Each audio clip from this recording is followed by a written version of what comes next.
All right, guys, now we're going to move on to the triangle choke from full guard.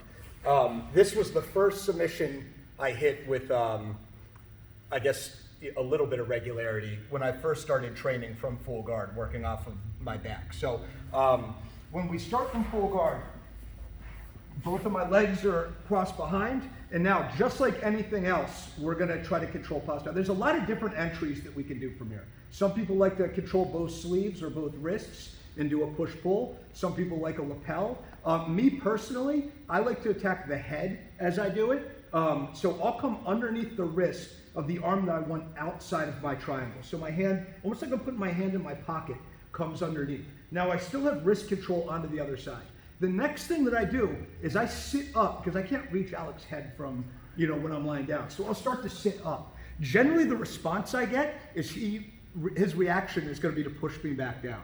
So not only am I using my legs, and not only am I using my arm on the collar to break posture and bring it towards me, it's also their reaction coming back down towards us, trying to push me back down to the mat. So as I come underneath, now I've grabbed his head and I start to pull him back down. Another thing is, I want to time this. So like the more that we can drill it, the better it's going to be with the timing part. So I don't want to throw up a triangle right now with Alec postured up. I can't get any kind of connection whatsoever. Also, if I pull him down too far, sometimes it gets difficult for me to open and get my arm or my leg all the way up over his neck.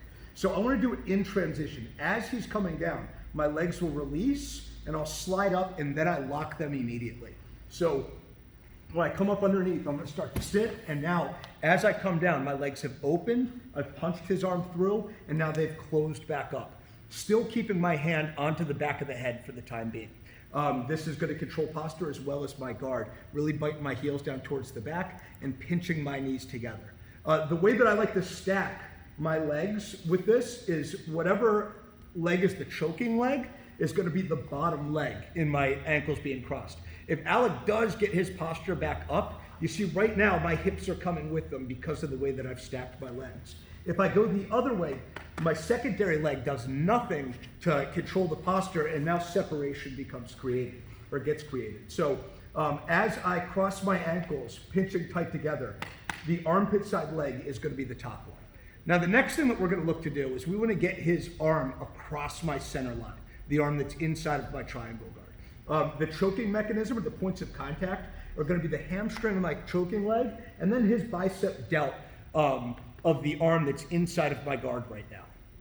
So as I do this, I'm going to go ahead, switch my hands, I lift up, and now I'm going to push the arm across. Once I push it across, I'm going to do a reverse crunch and close this space back off. His arm should be pinned between my leg and my ribs right now as I'm pulling nice and tight. Sometimes you'll see people, a lot of times when they go cross arm, now this hand as wrist control, it tends to stay there. And we're gonna need our arms for later on. So I make sure that I let go and I'm keeping that nice tight clamp. My arm on the same side as my choking leg is gonna control the back of the head. Now I have one free arm, the arm on the armpit side. So I'm gonna take this hand, I reach between my knee and his head, and I grab right at my shin, still holding. The reason why I do this is I'm gonna have to unlock my guard. When I unlock my guard, if I don't have a reinforcement, that's gonna be a route for escape for Alex. So what I do is I always compare it a lot of times to the battery with the 2 wires and the light bulb. If I remove one wire, the light bulb goes out. But if I bypass, if I use another wire, grabbing onto my shin, now I can let go. Go ahead and build your posture up. Now we're still controlling and we still have our circuit locked around. So now it's about creating my angle. So the leg that I've released, I put my foot in the hip just like we did on the arm bar, and I'm gonna rotate towards the hand of the arm we brought across us. As I do this, my hips lift up slightly so that I can get a good angle, and now I look to bite down. The same time, just something to point out, as when I'm trying to create my angle here, I'm not pulling down too tight with my leg, pulling downward. Because if I push off, that contact is gonna sometimes stop me from creating the angle I want. So as I push, I'll do what I call hopping the fence. If you see my heel on the side of my choking leg, as I go to push off, I do a slight extension. Now my hand is stopping it from extending too far, but a slight extension. So now as I pull, I bite back down, almost like I'm just hopping a fence. From here, we're good to set our triangle. So my leg that's on the hip comes off. I take the slack out by stretching it, and now the crease of my knee is going to go right over top of my ankle. As I look to bite down, I also flex my foot of the choking leg. The last part to this is that when I am trying to execute the choke, I want to line up my quads to make that space smaller. So as I'm controlling his head, I'm going to go ahead and rotate my leg on the secondary leg so that my quads line up and are parallel. Now I squeeze laterally in order to finish. Sorry about that. I think that lateral compression is something that's often overlooked. People get that bite down over the leg, and they're putting a lot of pressure with that shin coming to the back of the neck, but that's not where people are breathing from. We want to compact laterally in order to finish this choke properly. So we'll show it one more time.